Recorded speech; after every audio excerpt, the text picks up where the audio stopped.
This is Boxing Ticket Tonight in association with SB Sports and Chaco. We're delighted to be joined once again with the main man all the way from Orlando, Florida, Connor Coyle. How are you, Connor? I'm good, pal. Thank you for getting me on. It's a pleasure. I know it's weigh-in day for you, obviously, in America. And obviously it's great that we can sort of get speaking to you so close to your fight. Although, albeit it's about 6 hours away from weigh-in, so we haven't got you to the midi stage just yet. Yeah.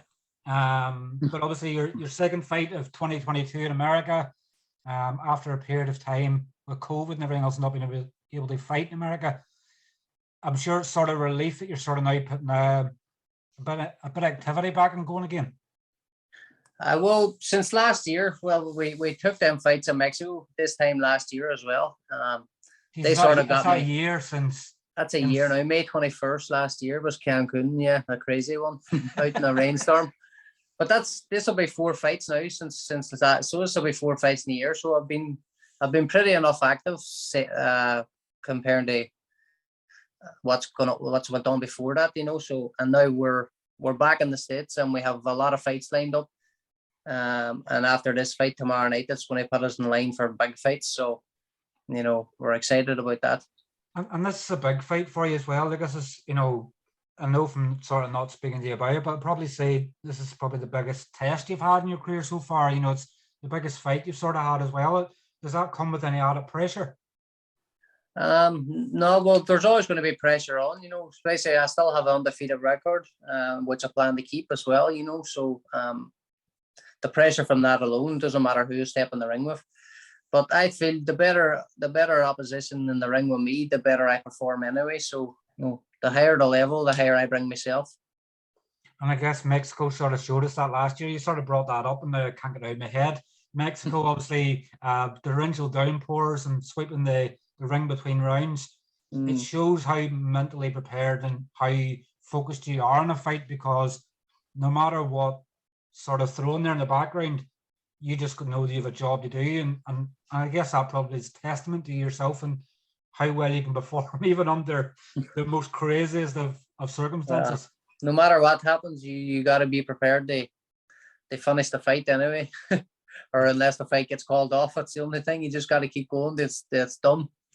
You definitely do. And, you know, I don't think that's something that's, you know, for anybody, let's keep going back to it, but anybody that watched that fight in Mexico last year, it's one of them you'll never forget. You'll be telling your grandkids in years to come still about it, you know, but yeah. You of course want bigger memories. Antonio Todd, your opponent tomorrow night, what do you know much of him? I know a little bit about him. I know he beat a decent enough level fighter in his last fights. Hugo, I can't say his second name now. He was 28-3. He beat him in January. You know, so he's pretty confident coming off that one. You know, because he's been on with certain or a few world champions. You know, and so, you know, he's confident coming off that. But he thinks he's going to be the bigger guy and going to bully me about the ring tomorrow. So he has another thing coming. No, once I sit down, he feels my power.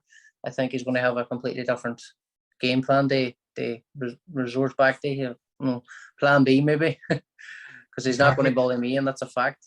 And I guess that, you know, the confidence, you know, being unbeaten as well, you know, there becomes a certain level of confidence involved there, and with you obviously having that mind frame of I'm staying undefeated.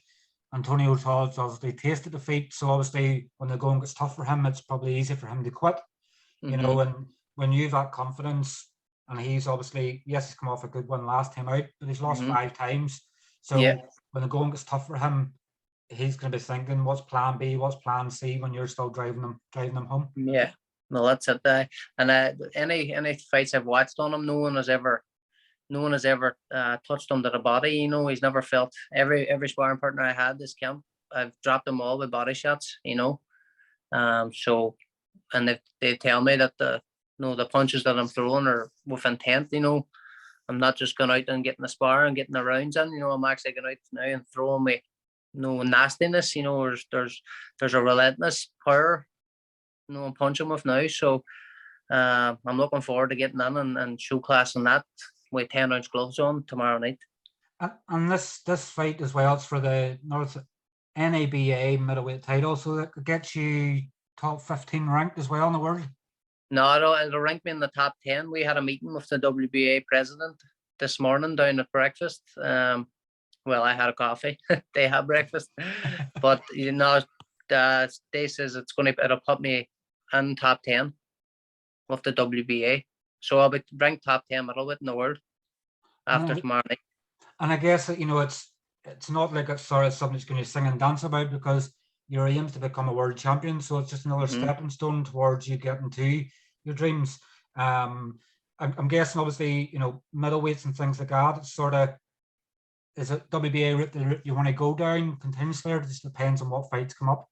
No, well, this is just going to be one route that we're going down. We'll go any route that comes our way, or any route that we need to, any opportunities that we get. But the first one now is going to be the WBA. Well, I know Spike will be fighting Lara next week in the WBA middleweight, so we'll see how that fight goes.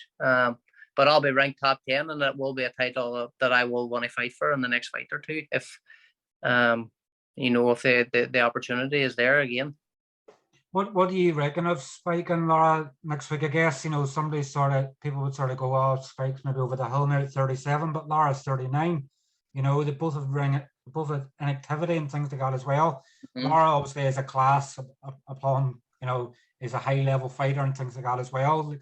I was speaking to Eric Donovan last week, and was sort of saying, you only need to give Spike one opportunity, and that's sometimes is all you need, is that one opportunity to go and prove people wrong and go and achieve your dreams. Is Spike much of a chance? No, people not believing in you, and then it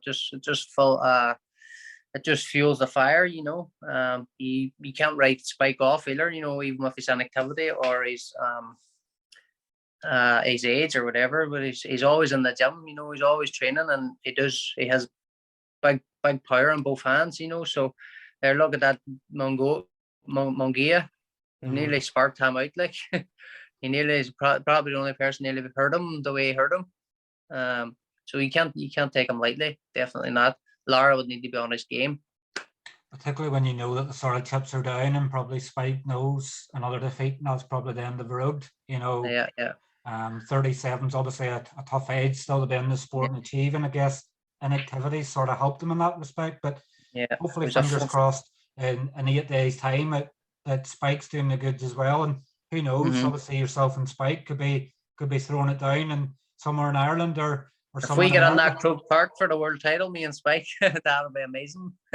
Funny, something I was going to touch on. I'm sure you probably knew. Good WBA world title fight for Croke Park, if that ever happened.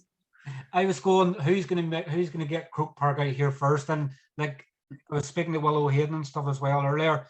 People will fight box offs to get into fighting in Croke Park. It'd be a once in a lifetime opportunity. 100%. Croke Park. You'd probably run the gauntlet, the gladiators. You'd fight 10 people just to get into the arena.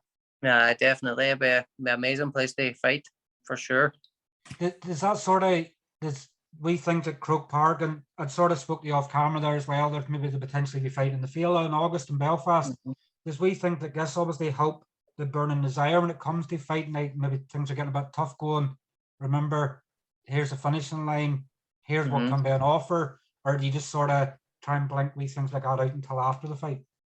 Well, no, we've already had offers today, and tomorrow we're going to have more offers for some kind of deals, signing deals. I can't say too much because I don't want to know too much until after the fight. I need to keep my mind focused on the fight. But no, I at the minute I'd like to keep my options open, but I'll listen to offers from anybody. You have to take any opportunities also when you get them. So we'll just see what happens after this fight tomorrow night. But I would love to get fights no matter what in the UK also, in Ireland, if possible, as well as UK or US, so I would love to fight all over. Particularly, I don't want to be based in one place. Particularly with you having young kids and things like that as well. You don't always want to be. I know that you're a professional boxer and it's about doing things to look for the future, but you're sort of missing valuable time with kids and stuff as well. So I'm guessing obviously the more fights potentially you can get in the UK or in Ireland, it makes it better for you. But at the end of the day, you have to go where the opportunities arise. Yeah. Well, no matter where I fight, I'm still always going to have to come to Florida for a training camp. So that's always going to be the way until my career's over, But probably get home a lot sooner, a week or two before the fight. So I'll not be probably away for as long. Plus, I get the fight for fans at home as well, and closer to home. Definitely make a difference. Obviously, tomorrow night's fight's on SB Sports app, but at the moment we're obviously unsure of whether it's going to be able to be viewable in the UK and Ireland. You're sort of hoping... SB Sports Intro Box, so it's a new TV sport boxing channel, but they can't download the app for some reason back home because it's not in the country region, something like that. So when I go to the weigh-ins today and see anyone, the people, the promoters and stuff, I'm going to ask, is there going to be any way that I can get it streamed to people at home, fans at home as well, and family and friends, and anyone who wants to tune in and watch the fights. Even I know the PBC obviously and things like that as well, and even Top Rank tomorrow night are obviously doing things on YouTube for obviously UK and Ireland fans and stuff as well. So maybe potentially could throw it on YouTube somewhere as well, so that people can tune in and watch you going 16-0. Yeah, definitely. I'll have a word with them anyway today and just find out if there's anything we can work out. You just tell them the boys are looking for them. Yes. They'll not know what that means. No, they're definitely not. But obviously, whenever the fight obviously finishes tomorrow night, will you be coming straight back home, or are you going to spend a bit more time in Florida before you decide what's happening next? Well, my flights are originally was supposed to be for next week, because I was originally supposed to fight May 28th, same night, next week. So my fight got pushed forward. So I'll be flying home next week as was planned originally. I guess obviously spending another week out there isn't too bad, is it? I can have a little downtime now. I have some family and friends and some fans over here as well. So I can spend some time with them now too. Get a couple of beers after the fight and just enjoy it then.